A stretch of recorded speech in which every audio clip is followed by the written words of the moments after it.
thank you so much for joining us today. We have a very exciting topic and that was brought by our amazing innovation committee. So thank you so much. Before diving in on the topic of the day, I will do my job and present the French-American Chamber of Commerce and present our activities. So I'm Constance Boss, I'm the director of the Chamber of Commerce.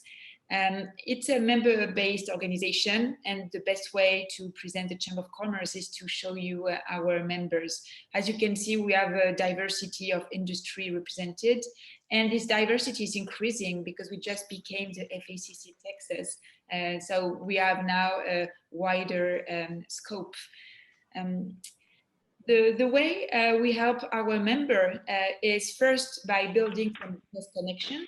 So this business connection are super useful to find new clients or for some communication campaign. Another type of services that we do is we connect our members to find some innovation.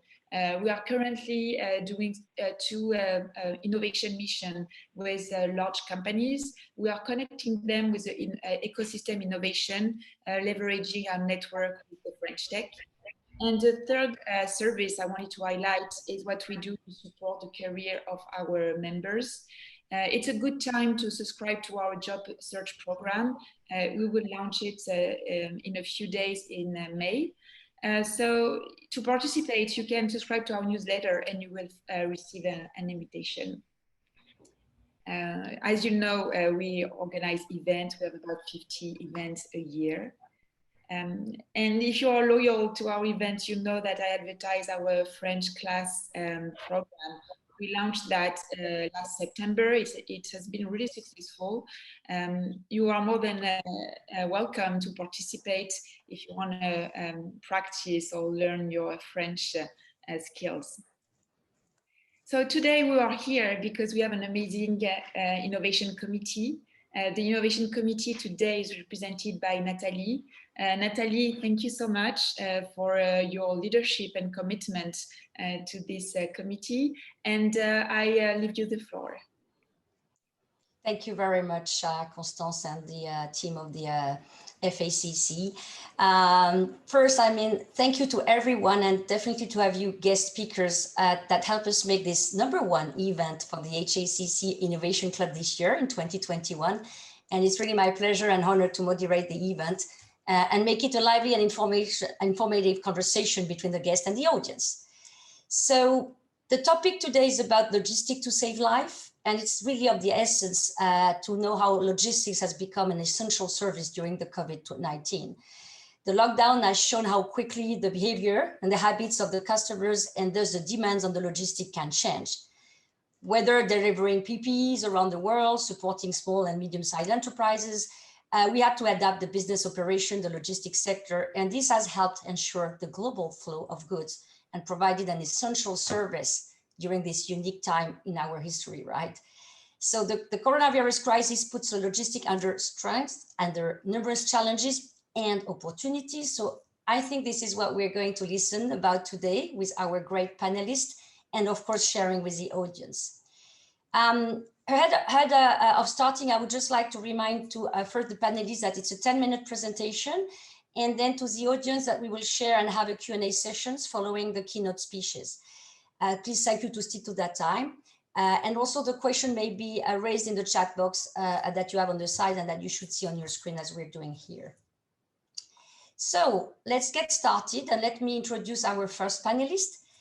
Fred Manley is currently the Vice President of Life Science at Healthcare Markets for Airgas and oversees Airgas sales within the life science and healthcare customer segment that span over more than 15 regions across the US and same numbers of plants.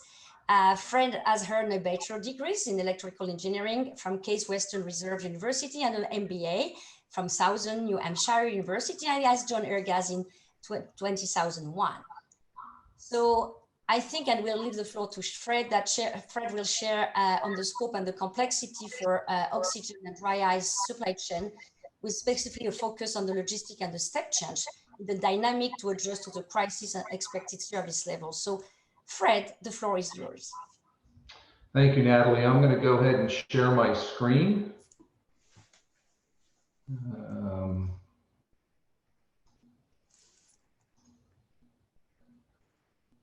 Can you see the presentation? Yes. Terrific. Thank you. Okay, I'll go ahead and get started. And thank you for the opportunity to be here today. I'm excited to be able to share some interesting information about our logistics offers, Airgas, the complexity, and what we did to rally those resources in the face of the pandemic. So first, a little background. You can read the figures here, but Airgas is a leading supplier of gases, welding equipment, and supplies and safety products. We're part of the Air Liquide group, which acquired Airgas in 2016. A little background on Airgas. The company first began in 1982 with a single acquisition of Connecticut Oxygen, who was then a local independent company.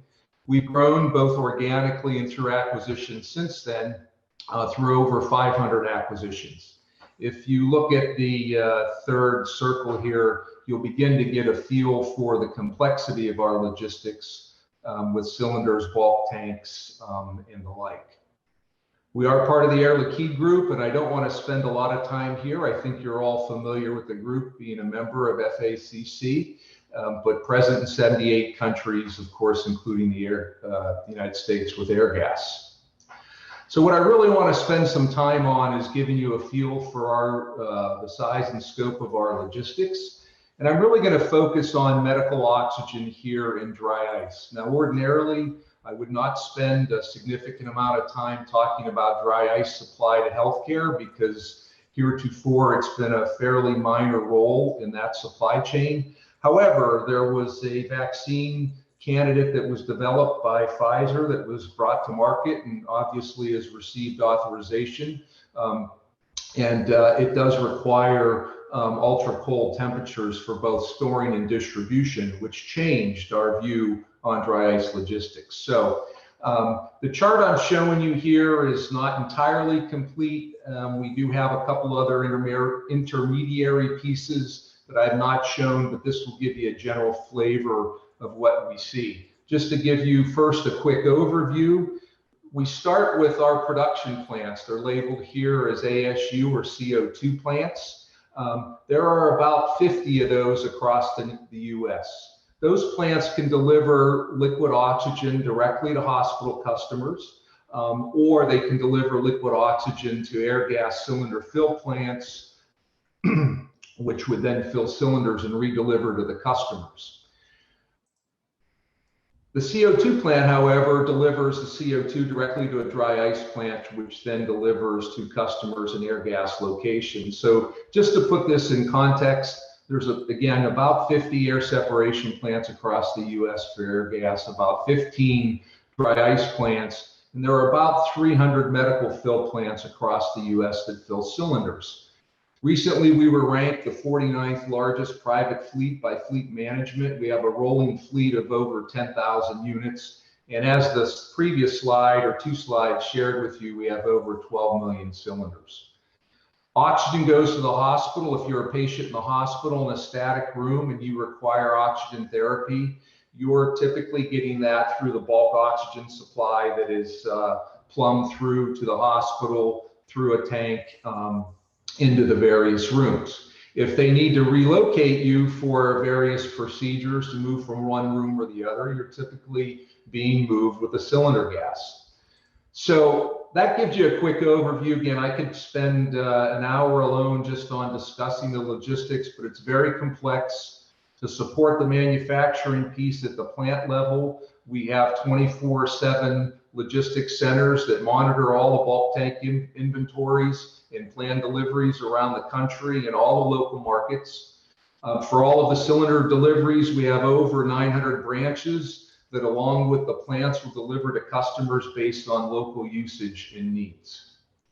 So let's switch over to what happened during the pandemic, just to give you an idea of what we had to do there to rally our logistics to support lives and support the surge in the pandemic.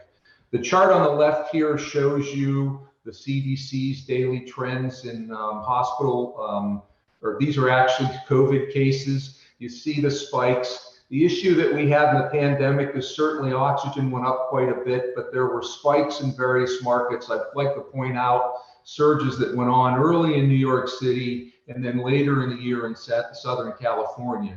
Now, these aren't just normal surges. This is not just a normal 5 or 10% increase in demand. These surges at times reach 2 to 4 times normal demand. Imagine for a moment that GM had to produce 4 times the amount of cars next month with their current resources. Can they do it? How would they do it? That's really what we were faced with. So to give you an idea of what we did there, we had to first look at all our assets and maximize their utilization, relocate them amongst markets, reprioritize them amongst usage. We had to bring product in. So for example, in the Southern California surge, we had to bring product in from hundreds of miles away that normally wouldn't travel so cost effectively. We had to source additional assets. We had customer equipment that became inadequate for their storage and inventory needs. We had tech teams that were literally from the period of about December through close to mid-February, working 24/7 to upgrade customer equipment to be able to support their oxygen use. We had to collaborate with key stakeholders amongst industry and government. We dealt with hospital executive leadership, group purchasing organization executive leadership, city and county government representatives to communicate change and pivot. I'm proud to say that we didn't run customers out. We were able to make this work. We had daily calls with almost our entire organization, including our CEO, to again ensure that we had the right assets, the right supply at the point of use where the customer needed it and when they needed it. The last thing I want to touch on here is really the dry ice business, which, as I mentioned earlier, became a real challenge when the Pfizer's vaccine was approved because it requires ultra cold storage for both distribution and storage. That ultra cold storage required dry ice, and all the vaccination sites required dry ice to be able to store and get product there. Operation Warp Speed, which was our government's operation to facilitate the launch, announced early on that there would be multiple styles, locations of vaccine distribution points. However, they didn't know where and they didn't know when. Further, these smaller points needed different packaging that we would ordinarily supply.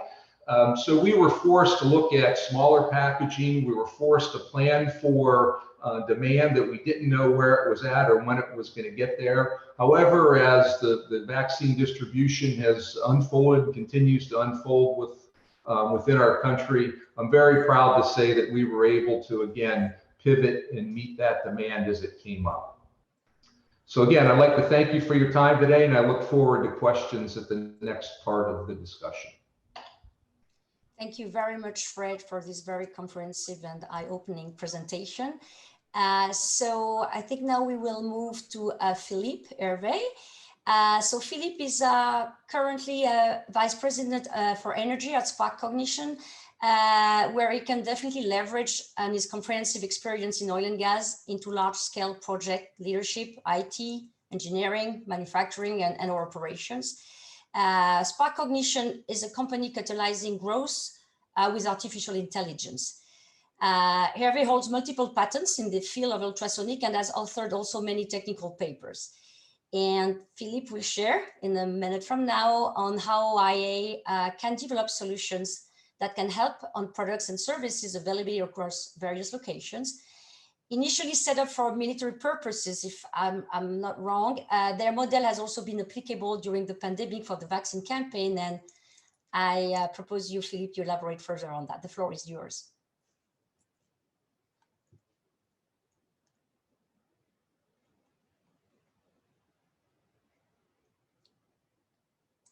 Mute, yes.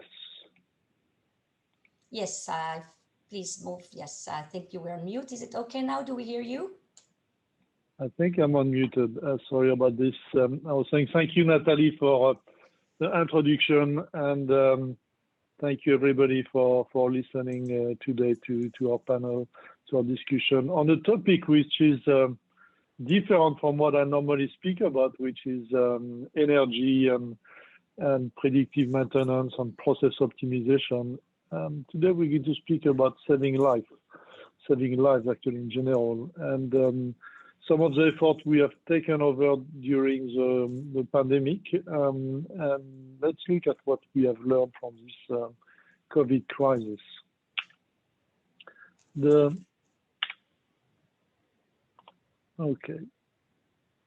One of the challenges we went into is when we started, we didn't have a vaccine, and we didn't really understand what the virus was about. And even today, while we now have a vaccine and we understand the original variant of the virus, there's still many new variants. I mean, there's a Brazilian variant and the Indian variant, and even us, the French, we have the variant from Brittany, which is quite of interest happening. So how do we understand those viruses, and how do we forecast and predict where the variant is going to appear and what's going to happen? Is something that we are working on with forecasting, not only what the existing variant is going, how it's going to mutate, but what are the next pandemics which are going to happen.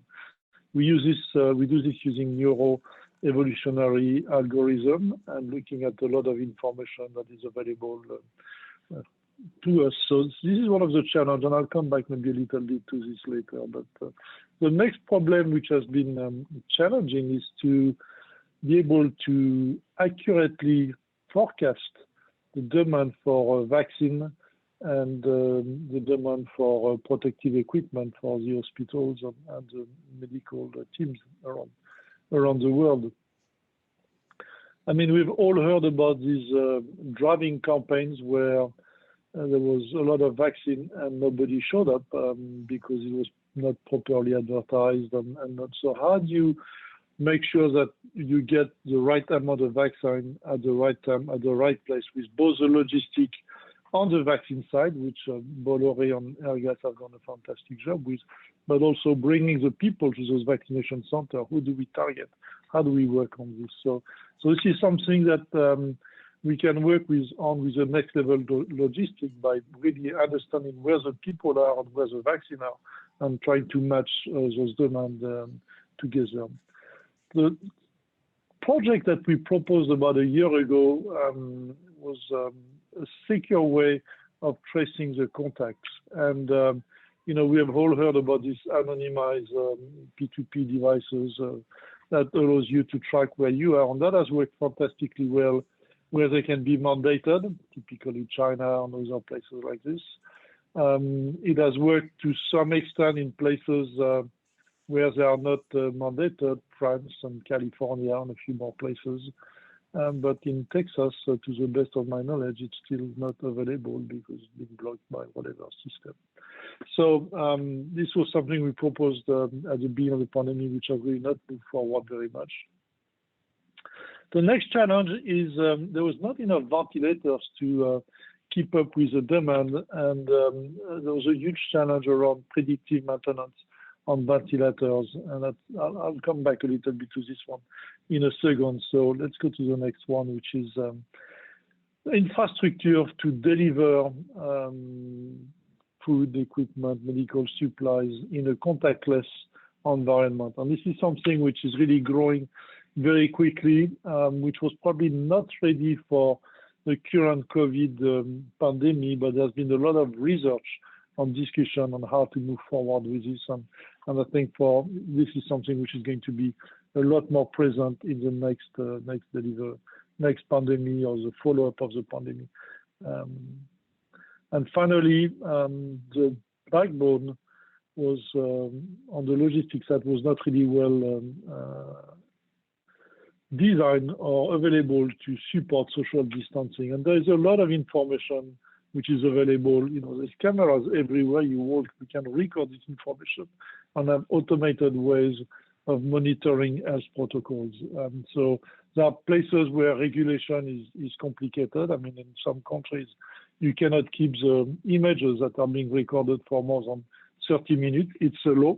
So there's a need to analyze those images constantly and to analyze all of the other signals, whether they're coming from cell phone, GPS, cars, or wherever they are. You know, how do we know where the people are, and how do we make sure that the protocol are followed?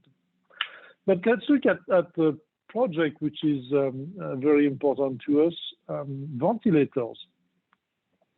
The typical ventilator that you purchase from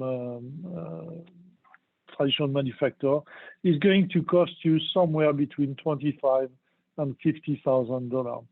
And there is a huge shortage of them worldwide. We saw that during the pandemic.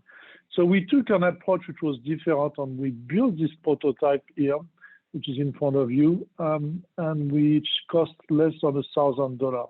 What we have done is gone with very, very cheap hardware available anywhere in the world and power this hardware with artificial intelligence to make sure it operates at levels which are safe for the human, not too much air pressure, very control level of air delivery, and very high reliability.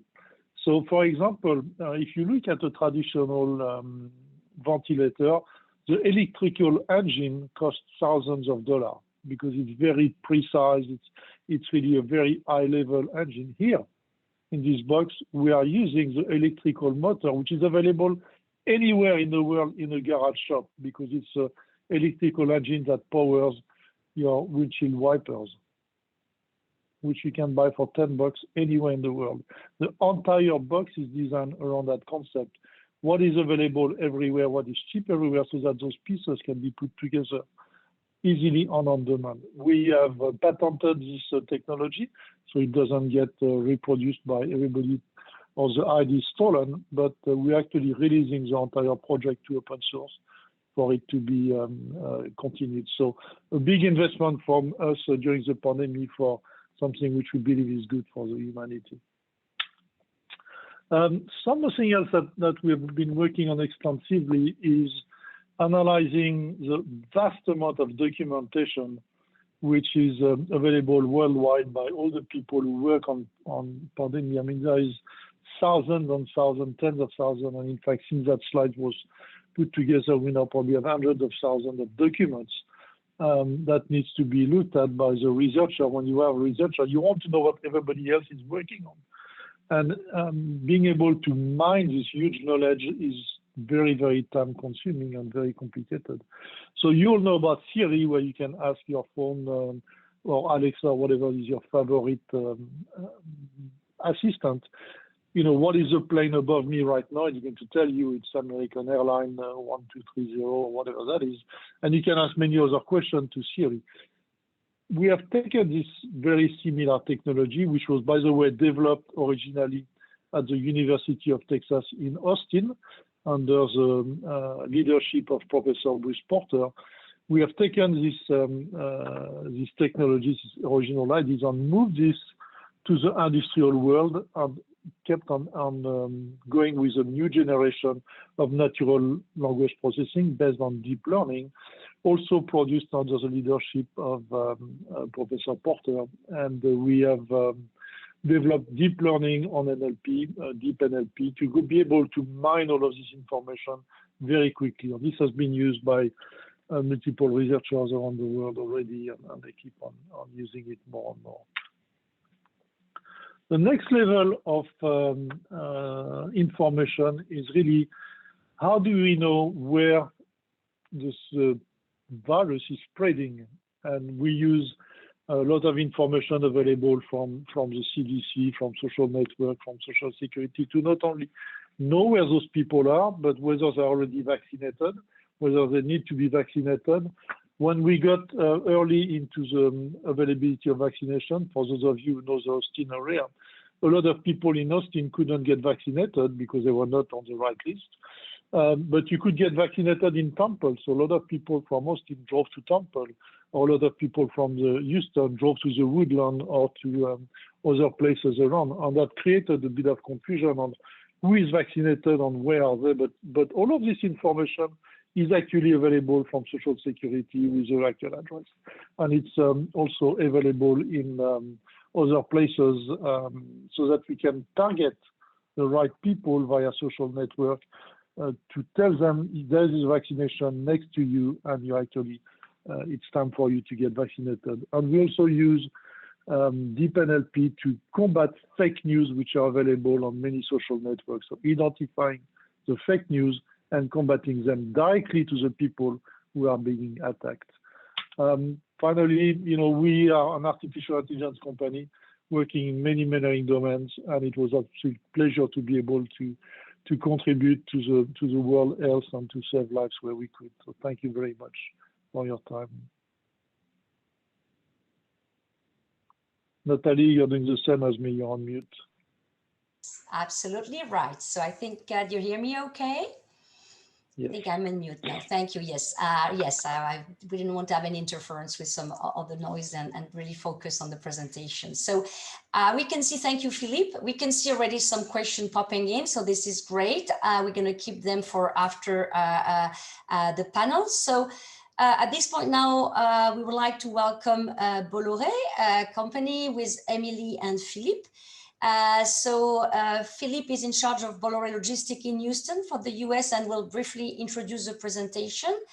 Emilie Clavier-Letourneaux has studied physics and innovation, and she's now the innovation marketing manager at Bolloré Logistics and in charge of the B Lab, Bolloré Logistics Innovation Booster, where Emilie develops innovative offers, facilitates innovation around the company, and also manages some co-creation projects or workshops with customers through the center.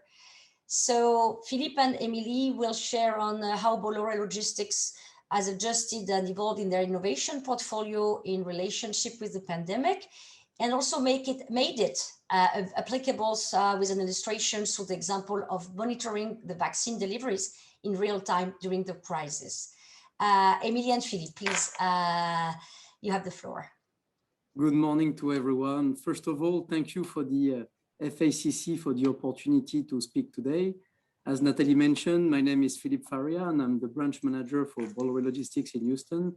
So a little bit of background on our group. So the Bolloré Group is a Fortune 500 company, a family-owned group headquartered in France with a history that spans over 200 years. We are a diversified group in the media and energy storage industry, amongst others. But the heart of our company is logistics. Bolloré has over 600 offices in the world, including 17 in the US. In Houston, we own a one-stop shop facility on 7 acres that is located close to George Bush International Airport. We offer global and domestic freight forwarding services, including full packing and crating warehouse that we operate that is on 50,000 square feet and employs more than 80 people. We employ more than 80 people locally. Houston is one of the top 20 strategic cities for our group, where our group will base their investments. And as a leading logistics provider, we have for a few years been named by Gartner Supply Chain the most innovative third-party logistics company. We have in the category of a visionary logistics provider. We are working on innovations, preparing the future of supply chain and logistics. And as such, I take this opportunity to introduce our in-house innovation expert, Emilie, who is based in our global HQ in Paris. Emilie, you have the floor. Thank you, Philippe, and thank you all. Good morning. So yes, we have seen that innovation and agility is key. In fact, sorry, I have some issues. Yes, okay, perfect. So we have seen that innovation and agility is really key to adapt to such a crisis. In the first part of the crisis, we have seen that we had a lot of challenges, especially on the delivery of vaccines, of PPE, of oxygen and everything. It was a huge issue. But now, on the second part of the crisis, which is not over yet, we can see some other challenges that are rising. Capacity issues, congestion issues, tariffs volatility, very high rates, and consequently to that as well, sustainability needs are rising more and more. All of this requires optimization, anticipation in the supply chain, and of course, visibility. We need to have visibility to be able to react and to optimize what is going on. So I think the keywords of logistics now are optimization, anticipation, and visibility. At Bolloré Logistics, in fact, we are organized to develop such innovative solutions. we hope that it could support some of these challenges, of course. In fact, our B-Lab, which is our innovation booster, focuses its development on 5 innovation domains. All of the innovation solutions that we are developing are developed with our customers in a co-creation approach. It's really key for us to be able to answer real needs, real challenges, and of course, to be able to really operate these solutions and not to have the innovation seen as an ivory tower, in fact. I won't focus on the 2 domains, warehouse automation and operational excellence, that are still key for us, but I will focus mostly on the 3 other domains where I think could answer some challenges of the crisis. So the first domain, visibility and piloting in real time, is all about visibility, in fact. Shippers now, more than ever, definitely need to know what is going on with their shipments. They need to be able to react in real time. They need to anticipate issues. We have seen what is going on with the Suez Canal issues. They want to know, they want to be able to react and to do something. And for sensitive shipments, such as vaccines, the need is even stronger. You need more information about temperature, about hygrometry, about a lot of things. So it's really key. So to do that, we can rely on real-time monitoring thanks to IoT sensors, and I will talk about it later. But I think we can now also rely on new platforms gathering data from different sources and aggregating them to be able to give you better visibility at all stages of the supply chain. And all of this can support us into developing decision support tools that could be used by our operational teams to facilitate their shipment management. The second domain is about optimization and anticipation of flows. We can rely on data that we gather on the first domain. And then, thanks to artificial intelligence, thanks to algorithm, and Philippe told you about that, we can develop optimized transport plans. We can develop tools to support our customers into giving us their forecast. And we also can develop optimization tool for the consolidation of shipments and to be able to optimize everything. The third domain, which is not the least, and it's rising more and more, it's all about sustainability. This crisis, in fact, revealed the need to commit sustainably, and we want to support also our customers to do so. So Bolloré Logistics, beginning of 2021, committed to reduce by 30% the CO2 produced by the transport activities we are doing for our customers, and all of this by 2030. So it's a huge thing, and we want to put all our strengths to be able to answer this challenge. And to do so, we are working and optimizing our transport plans to be more sustainable, thanks to the help of our customers. We also are looking for transport alternatives, such as sustainable air fuel that you can put on planes to reduce the kerosene used. And it can give you more than 80% CO2 reductions. For example, we can rely also on barging, on rail, other types of transports. And last but not least, the packaging. We know that we use a lot of packaging into the transport and logistics activity, and we want to avoid single-use consumable by reusing them. So that's another huge challenge. Today, I wanted to make a focus on 2 main projects that supported us during the crisis. The first one is about real-time monitoring. So as we said, our shippers want to be able to navigate in the complexities of flows. They want to know what is going on. They want to be able to anticipate loss, damages, robberies. And when an issue has happened, they want to know who did that, when, and how, to be able to avoid having the same issue on another shipment. So to do so, we developed a service with thanks to IoT sensors to be able to track in real time all shipments from all transport modes, integrating the localization, of course, but also all information about the integrity of the shipments, such as humidity, temperature, shocks, door opening. All the data are directly escalated into our tracking system to be able to share the information with all the stakeholders.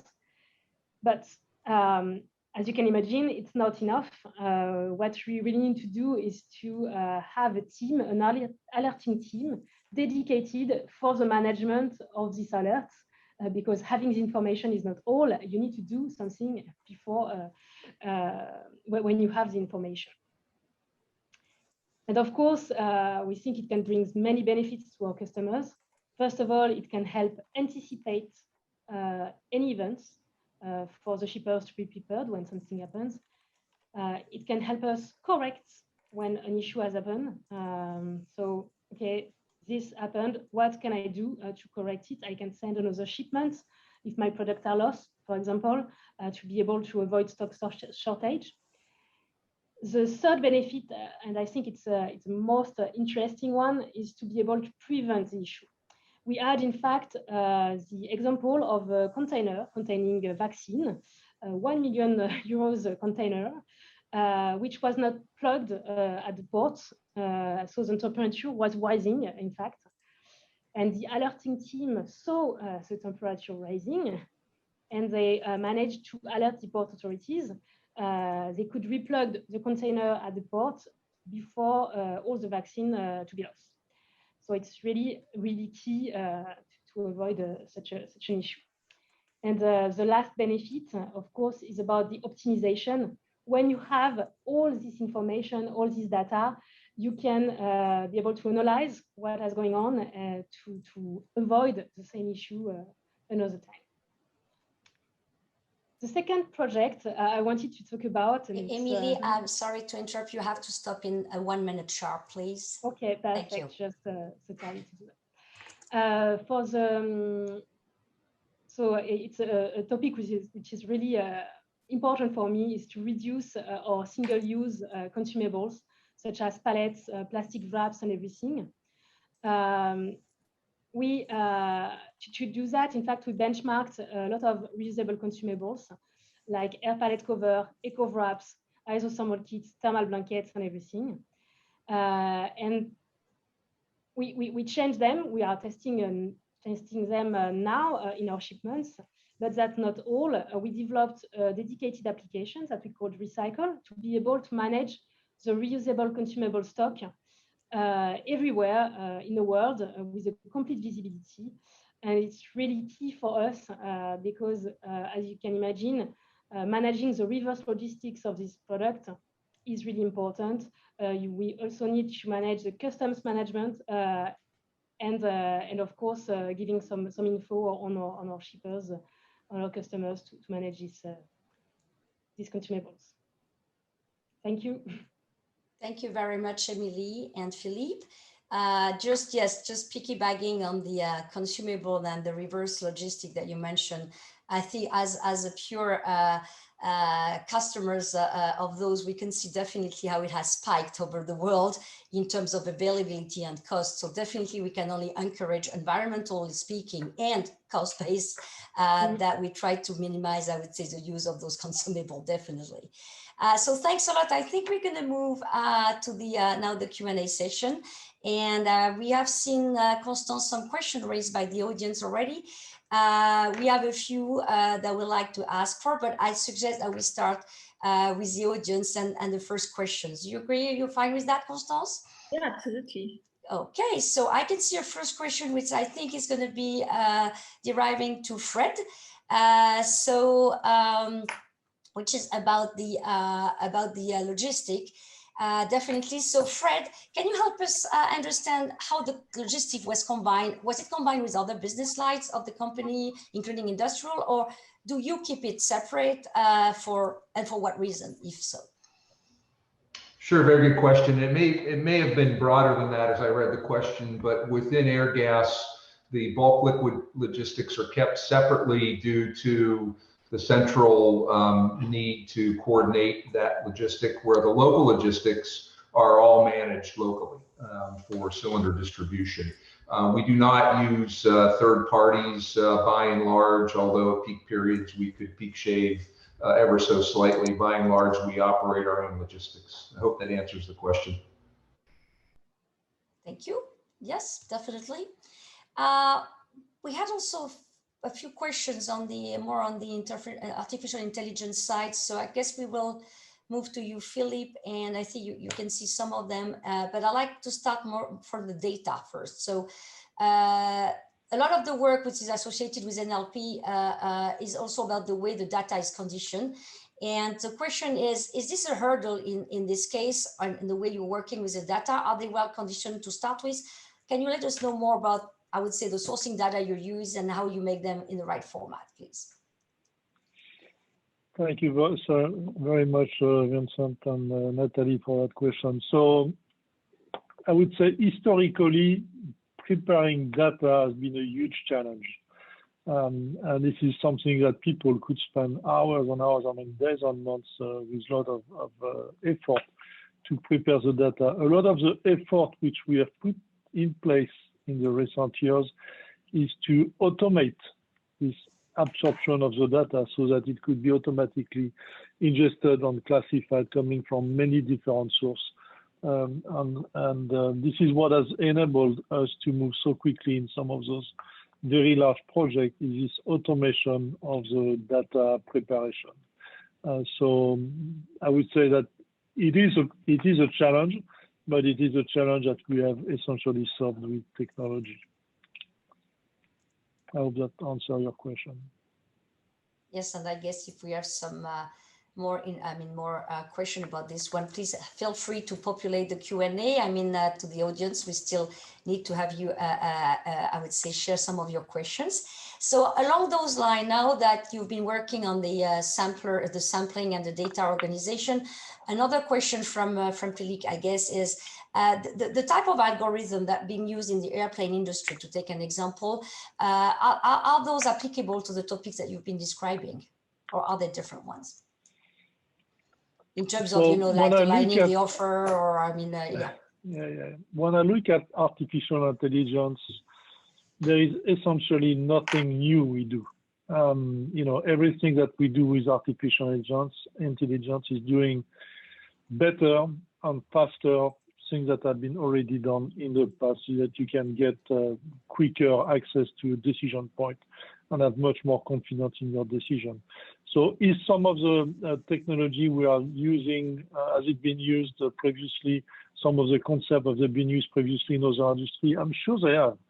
But essentially what we have created and pushed forward during COVID with logistics, and that's mostly been done with the Defense Department, with the US Army for some of their challenges. But it's very applicable to the airline industry and to travel in general. When you go to the airport, I just came back last night from California, and when you want to find your flights, you go in front of those massive set of screen with 200 flights. Those three guys in front of the screen, why don't they just give us the name of 3 flights? They know who we are when we travel. They've got cameras everywhere. Why do they give me 200 flights? We now have the technology to deliver the right information to the right person at the right time. And, we just should be on arrow for me. Philippe, you go this way. That's where your plane is, or that's where you need to go. And that's all what I need to know. I don't need to care to know at what time is the next flight to Hawaii. Also, I may want to be on it, but that's a different problem.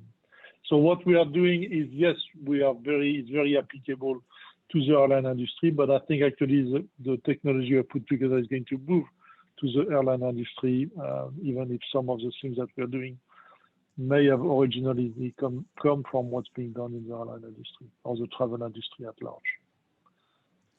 Thank you, Thank Nathalie. you, Philippe. Thank you. Until we have maybe some more questions, I would like to direct a question to our team from Bolloré Logistics. Can you tell us more about digitization has been critical in your process or not? In other words, to provide tracking, real-time data, reliability, information from one end to the other end. Has digitization played a great role, and have you made some new developments, or can you let us know more about that?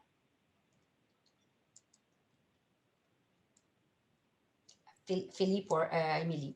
You're on mute, Emilie. Emilie's on. Sorry. Yes, of course, it's key. Digitization is really, really important for our company and for shippers. So I showed you some example of projects we are doing to gather more data and more reliable data at all stages of the supply chain. But of course, optimization, artificial intelligence, and everything, it's really key to be able to operate in our world. With our current tools, our TMS tools, transport management system tools, we are also developing other tools on the side to be able to optimize all the transport operations we are doing. But I think it's not all. Of course, we need these tools. We need to digitize our operations, but we need people to be able to take the right decision at the end with the support of these tools. So we need to organize ourselves on the right way to support digitization. Thank you very much. You referred to a very good point, which is about people, and I have a questions. I guess, well, most to Fred is about people, because the whole pandemic has been first and foremost about human beings, people. So can you tell us more about how, as a large organization, Fred, you have monitored the risk associated with the drivers and all the people facing, I would say, and delivering in the hospitals in the midst of the crisis? Thank you, Natalie. Great question. Airgas spent a significant amount of time in communicating at all levels of the company. Probably the key to our success was the local management communication with our customers, our associates, knowing where we had challenges, knowing where we needed some help in getting deliveries to hospitals, monitoring the status of their health, coming up with good quarantine policies when we had folks that were potentially exposed. So I think local decision-making, communication, those were really the keys to our ability to keep an eye on such a large organization, really one location at a time. Thank you. Any maybe on the Bolloré Logistics side, as you are also facing, I would say, deliveries, and any insight on that part in managing people during crisis? We had, as Bolloré in Houston, we had the chance of seeing what was happening in Europe. So very early in the game, we applied, a lot of the COVID measures. We had, to install plexiglass, because we do have a regular inflow of trucks coming to our facilities. So we really had also, we were very lucky because we had some tools, to do some remote working. So we had a lot of people working from home. We limited actually the activity to our warehouse, where of course everyone was wearing masks. We had some COVID stations where people could sanitize their hands, plexiglass all around. And with these measures, it's been actually very successful, because we have been able to limit the number of cases that we had, far below the percentage that we saw in Texas and the US in general. It was a serious disruption, but I believe that the transition and the implementation of the safety measures that we put together actually were really fruitful and very successful for our company. I hope it replies to the question. I guess you did, and from two different angles in the industry, and so then in the industry on the one side and logistic on the other side. So yes, thank you for sharing that. So another question that came from the audience, I guess it's going to be more again to Bolloré Logistics or to Airgas, but please, Philippe, if you want to interfere and have some view, feel free to do so. During the spike, how did you manage? I would say, I would call it allocations, or did you have to interrupt some distribution with some customer? I know we had some internal issues with those topics with Airgas, so I'm sure, Fred, you have something to say about that when the spike of oxygen occurred. And how did you make this sort of selection and allocation to the companies that you had to deliver to? I know who wants to start, please. Philippe, you seems to be right there. I will, yes. So our group has a career partnership programs that we have on a global level. So for us, you know, at the beginning, we've been able to help our customers. The transition was pretty smooth, but the disruption on the market is actually right now. You know, we talk a lot about the concept of new normal. This is something that you see on a regular basis in the news. But right now, nothing is normal, but everything is new. You know, we have a very disrupted market. It's actually a historic situation that we are living. We see a deluge of goods coming from Asia. Freight rates are skyrocketing, mainly on the ocean side, which creates actually an issue to find space on vessels, an issue to find equipment, such as containers. It's really scarce. And on top of that, we see an increase in the price of wood and lumber. A lot of mills, you know, in the US was naturally, the country where we were manufacturing our own wood. We close mills, and you see that right now and you have a boom of the construction with low interest rates in the US. And so what it is that now to pack our goods for international transportation, it is extremely more expensive than it was, you know, before the pandemic. The ports essentially on the West Coast and East Coast are completely congested. Vessels are delayed, you know, with the 20-30% reliability, when before most carriers were on the 80 to 90% range. And if that was not enough, we recently, I mean, probably a lot of you have followed in the news, we had in the Suez Canal a vessel, the Ever Given, run aground. And of course, it did not help and created additional delays in the supply chain. I mean, mainly to the US and the Americas, because we had vessels that were actually rerouted through the Cape of Good Hope. So right now, I'm expecting to see some inflation because people are paying, you know, for instance, on a container from Asia to the US 10 times more than they were paying before. Of course, on the bright side, we see, you know, we expect the world of travel on the passenger side, not so much on cargo, to start again soon, because we see that you know, some COVID restrictions are lightened up by some countries. But of course, you see what's happening in India and in Europe, like France, where you still have some COVID spikes. So it's all different.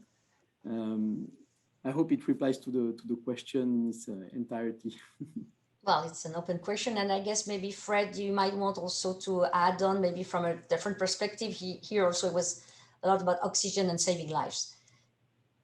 Certainly, Nadia, thank you. So the very first thing we did, of course, was make more frequent deliveries to the extent that we could. However, beyond that, it was really a complex optimization of inventory at Airgas locations, inventory at customer locations, available assets, being able to secure additional assets, being able to move product around from market to market.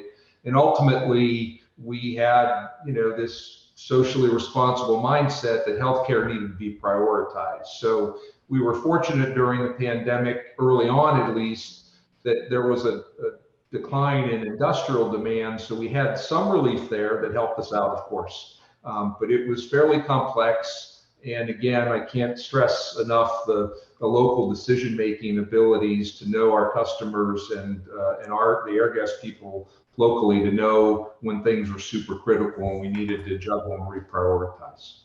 Thank you. Thank you very much. So a lot of good questions. I see. I think we're going to have the room for a last one. Just one comment from Vincent and question from our innovation committee back to you, Philippe, from SparkCognition, still about the face recognition. So following up on airlines, well, we know that a lot of countries and China uses a lot of face recognition, and we can see it when we go around in the airports already today.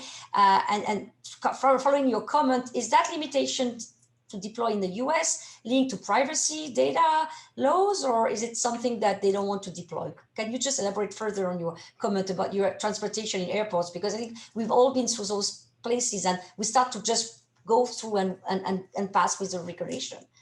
So we're surprised also to hear that comment from you. Sure. No, thank you so much, Nathalie. So with the FSCC, we actually have one of the most knowledgeable person in the team. That's our president, Frank Avis, who would speak much better than I can on this particular subject.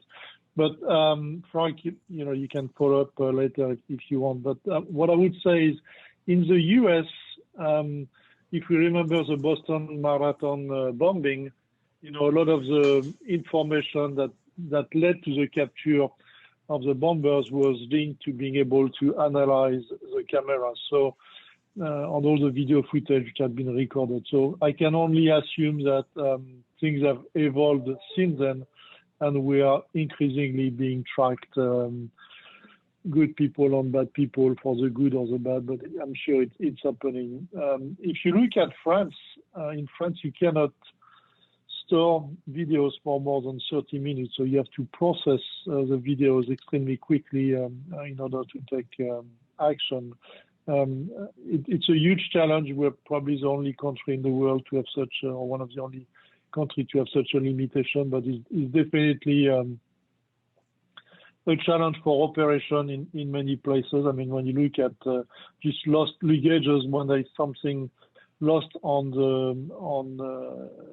in a railway station or anywhere else, trying to track back to who that package belongs is complicated, because you only have 30 minutes. By the time you realize it's been lost, the video is gone anyway. So I'm sure that France and other countries would like to be able to store images for longer. I think generally speaking, worldwide, we are being increasingly tracked.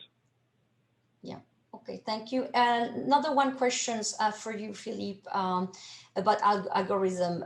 We talked about logistic from end to end. Here's a question about market productions. Are you developing any algorithm to optimize the plants to produce the vaccine efficiently or more efficiently? So we have not worked with any of the manufacturers of vaccine to help them in optimizing the production of the vaccine, but we work extensively in what's called CPG, consumer packaged good.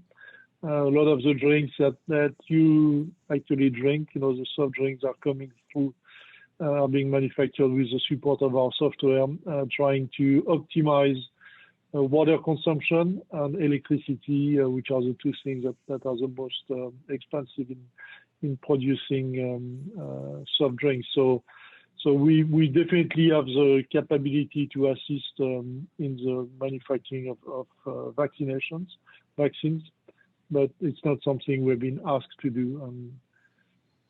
So please, Mr. Pfizer, Mr. Moderna, and the other callers, we'd love to work with you. Okay, thank you for the message. I had another last question to close the conversation and this very animated debate. Constance, let us know about the time. Do we have one more question or? Yeah, let's do the last one. Okay, all right. So I would like to address that question to the panel. Just one of you, please, with 2 or 3 words only. Each of you. We've seen the lockdown restriction now, I would say, begin to ease across the countries. The vaccines rate is growing. So what does a new normal, and you mentioned it, Philippe, earlier on, what does a new normal look like? And what changes do you see now in a sustainable manner, in a few words, each of you from your various perspectives? So I guess let's start with you, Fred, and then we'll go to Bolloré Logistics, Philippe, and then Philippe from Spark.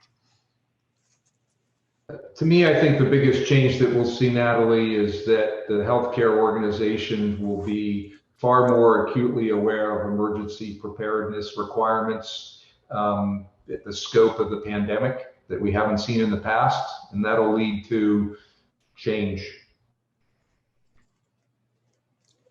Right. Philippe and Emilie. No, thank you so much, Nathalie. So to me, you know, everything that we do is going to be done increasingly through artificial intelligence. It's coming at scale. There is one thing that we don't know how to do with artificial intelligence is creativity. How do you create something from scratch? That's what that's where we have a huge advantage on artificial intelligence. So what you want to focus in academia, in the companies, is nurturing the people who are creative and making sure that your entire corporation is a creative one, because this is one thing that we are not ready to deliver with artificial intelligence. Everything else is going to come, and it's going to make our life easy. But be creative. This is how you can be different, and that's why you can be successful in the future. Emilie? Please. Philippe, I let Philippe finish this question. All right. So on my side, the way I see is some of the things that are going to change, you know, with the pandemic is the consumer behavior in general. So more and more people are organizing their logistics, organizing their freight movement from home. We can expect that we will have more and more staff working from home, which was already a request by the millennial generation. And I think our traditional model that dates from the latest industrial revolution with the big office, big open space, I think all of that is being put on the table right now. Thank you. I think a lot of keywords like innovation, creativity, sustainability, that we could definitely use as triggers for the next innovation sessions in our group to follow up for some very, very interesting conversation and great discussion. So thank you everyone for your participation. Looking forward to the next event, and you remain all safe. Constance, anything else to add prior to us closing the session? No, thank you. Thank you, Nathalie. Great questions, a great event, great presentation, amazing topic. Thank you so much, and we will see you next week. Bye-bye. Bye, everyone. Thank you very much, and be safe. Bye. Thank you. Bye. Bye.